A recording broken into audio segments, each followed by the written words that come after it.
Hai, Assalamualaikum. Hari ni saya nak buat kuih lapis. Saya gunakan tepung beras cap teratai, 2 cawan. Saya suka gunakan cawan metrik. Kalau tak ada, boleh gunakan apa-apa cawan, asalkan yang sama saiznya.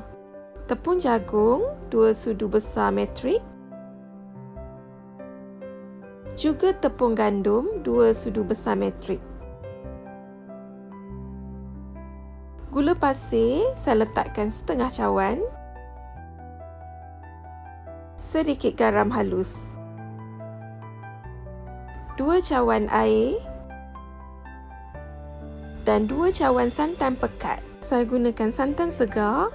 Kalau gunakan santan kotak, letakkan sekotak santan dan 3 cawan air. Kacau hingga sebati.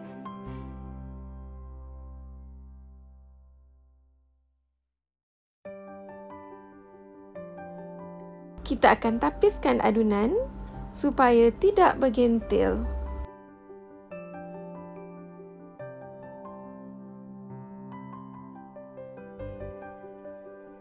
Bahagikan adunan kepada 2 bahagian yang sama banyak. Saya timbang ya. Jadi satu bahagian lebih kurang 650 gram. Kalau tak nak timbang pun tak apa, boleh agak-agak 2 bahagian yang sama banyak. Satu bahagian saya tambahkan sirap ros dan kacau hingga sebati.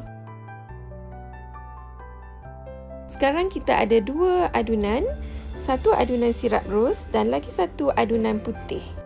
Panaskan air dalam periuk kukusan dan saya gunakan loyang yang bersaiz 8x8 inci. Sapukan sedikit minyak pada loyang. Kalau nakkan kuih yang lebih tinggi, boleh gunakan loyang 7x7 inci. Kita akan mulakan dengan lapisan putih. Curahkan ke dalam loyang dan kukuslah lebih kurang 5 hingga 7 minit. Balut tudung periuk kukusan untuk mengelakkan air menitis. Untuk lapisan kedua, saya letakkan adunan sirap ros. Juga melalui langkah yang sama, kukus selama lebih kurang 5 hingga 7 minit. Ulangi proses yang sama, selang-selikan adunan putih dan adunan sirap ros sehingga habis. Pastikan kita curahkan dengan berhati-hati dan perlahan.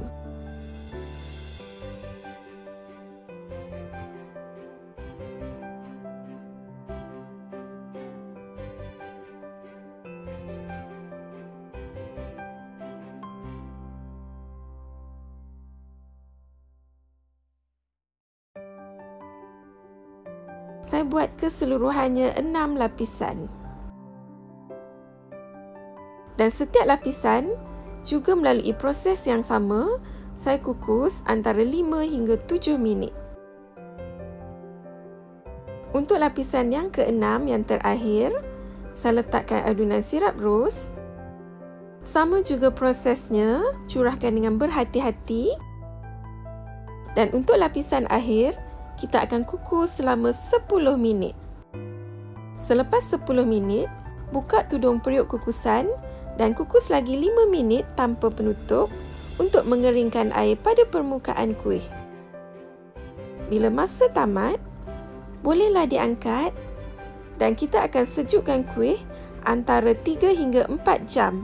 Tak perlu masukkan dalam peti sejuk. Kita hanya sejukkan di dapur saja. Dan kemudian, bila dah sejuk, bolehlah dipotong mengikut saiz yang kita suka. Saya potong dengan menggunakan pisau plastik. Ingat jangan potong sewaktu kuih panas, takut potongan tidak cantik. Potong hanya setelah sejuk. Dan bila nak makan, saya suka menariknya selapis demi selapis.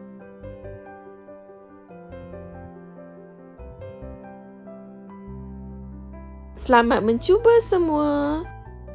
Siap!